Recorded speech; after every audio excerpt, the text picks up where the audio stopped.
जय भीम साथियों। आज हम चर्चा करेंगे चमचा युग, मान्यवर काशीराम जी द्वारा लिखित 1982 में। उस समय तक बहुजन समाज पार्टी का उदय नहीं हुआ था, बहुजन समाज पार्टी की स्थापना नहीं हुई थी। बहुजन समाज पार्टी की स्थापना 14 अप्रैल 1984 को हुई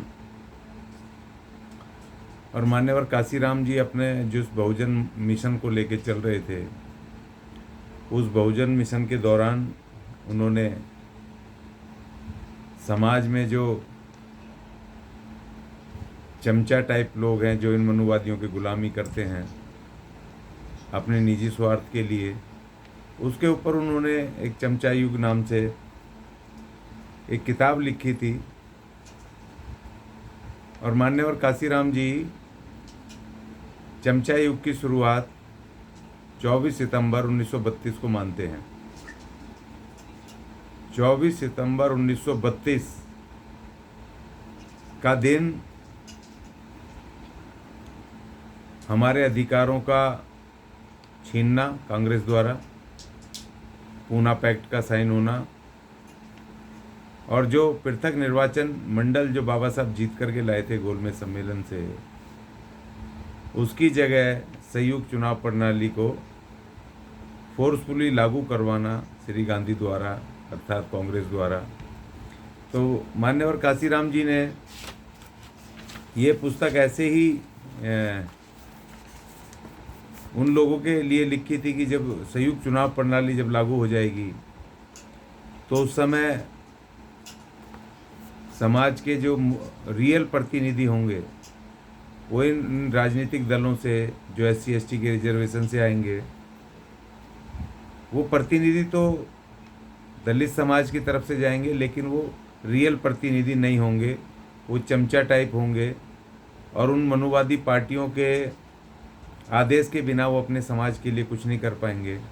पहले में उनका प्रकथन जो उन्होंने इसमें अपना विचार दिया था 1982 में, इसका लिखा था परिचय इस किताब का। मैं थोड़ा पढ़ देता हूँ, बहुत इंटरेस्टिंग है क्योंकि 2024 का चुनाव सर पे खड़ा है और ऐसी परिस्थितियों में, जिन परिस्थितियों में बहन कुमारी मायावती ने बहुजन मिशन को बचाने के लिए सर धड़ की बाजी लगा रखी है, और उनके ही लोग जो चमचे टाइप हैं, लोग जो इन मनुवादियों की गुलामी कर रहे हैं और इन मनुवादियों पार्टियों से चाहते हैं कि उनकी वो चमचागिरी करके एक आध सीट इनको मिल जाए और उसमें पूरे समाज को बेच दें।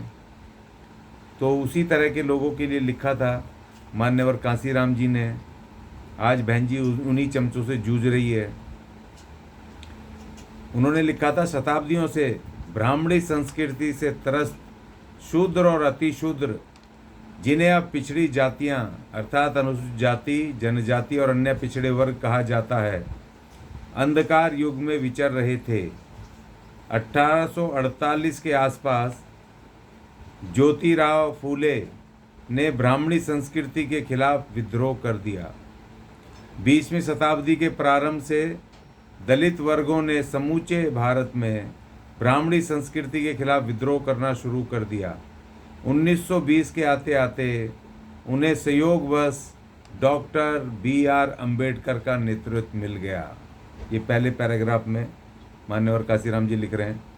आगे बोलते हैं, वर्ष 1930 तक दलित वर्गों के संघर्ष को श्री गांधी और कांग्रेस ने अधिकतर अनदेखा ही कर दिया था। 1930, 31 और 32 के गोलमेज सम्मेलनों के दौरान जब उसे अनदेखा नहीं किया जा सका तो श्री गांधी और उनकी कांग्रेस ने इन वर्गों को उनके अधिकारों से वंचित करने के लिए जी जान एक कर दी। किंतु 17 अगस्त 1932 को जब सामुदायिक पंचायत अर्थात कम्युनल अवार्ड की घोषणा की गई तो श्री गांधी यह देखकर स्तब्ध रह गए कि डॉक्टर अंबेडकर के योग्य नेतृत्व में उन्हें मान्यता भी मिल गई थी और अधिकार भी।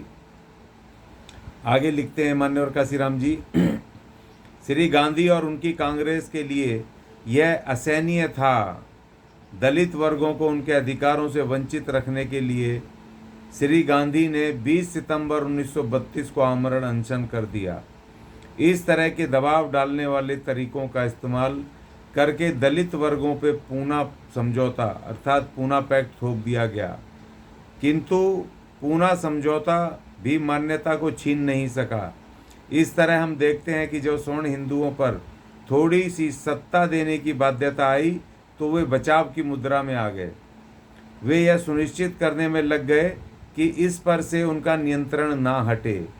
यह काम पूना समझौता के माध्यम से कर दिया गया, जिसमें दलित वर्गों को पृथक निर्वाचन मंडलों का अधिकार ना देते हुए उन पर संयुक्त निर्वाचन मंडल थोप दिया गया। संयुक्त निर्वाचन मंडलों के माध्यम से दलित वर्ग वास्तविक प्रतिनिधित्व तो नहीं बने, बस नाम मात्र के प्रतिनिधि बन के रह गए, क्योंकि जो भी अछूत सवर्ण हिंदुओं का मनोनीत बनने और उनका चमचा होने को तैयार नहीं था, वह एक संयुक्त निर्वाचन मंडल में चुना ही नहीं जा सकता था, क्योंकि वहाँ अछूत मतदाता की संख्या सिर्फ 20% ही थी। इसी के साथ 24 सितंबर 1932 के दिन चमचा युग की शुरुआत हुई। अब मान्यवर काशीराम जी ने बड़ा स्टिक विश्लेषण किया कि जो 24 सितंबर 1932 को पूना पैक्ट साइन हुआ, तो उसमें जो संयुक्त चुनाव प्रणाली हुई और ये जो पॉलिटिकल पार्टियां बनेंगी, रिजर्व सीटें जो चिन्हित हो गई SC STs की, और उसमें जो प्रतिनिधि इन पार्टियों से चुने जाएंगे, क्योंकि उनको लड़ाना पड़ेगा। जब रिजर्व हो गई, SC रिजर्व हो गई, तो वहाँ पर उन हर पार्टी को रिजर्व सीट पे SC आदमी चाहिए। तो इसलिए उन्होंने उस पर अपना कंट्रोल रखने के लिए 30 सितंबर 1932 को कांग्रेस ने हरिजन सेवक संघ की स्थापना कर दी। 24 सितंबर 1932 को पूना पैक्ट साइन हुआ और 30 सितंबर 1932 को उन्होंने हरिजन सेवक संघ की स्थापना कर दी, अर्थात जो इस देश के अछूत थे, कांग्रेस ने उनको हरिजन घोषित कर दिया। और उनको कंट्रोल करने के लिए उसमें उनको सदस्यता देनी शुरू कर दी, जिन लोगों को चुनाव लड़वाना था अपनी पार्टी से रिजर्वेशन सीट पर। और इस तरीके से उसने खेल किया, चमचों को तैयार करा। और देखिए, बड़ी अजीब बात ये है, बहुत ही अजीब क्या है, ये तो उनका पैटर्न है कि नाम तो संगठन का हरिजन सेवक संघ, उसमें अछूतों को सदस्यता देनी जानी है और उसमें उनको अपनी पार्टी का एक वेपन के रूप में बनाना है।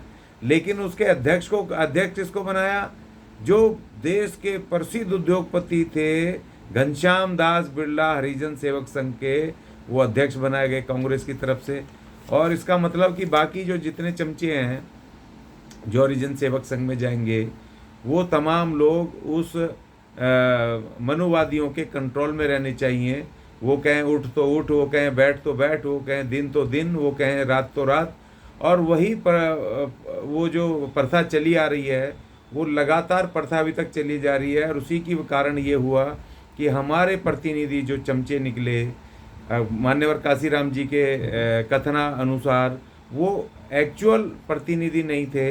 इसी वजह से देश में संविधान लागू नहीं हो पाया।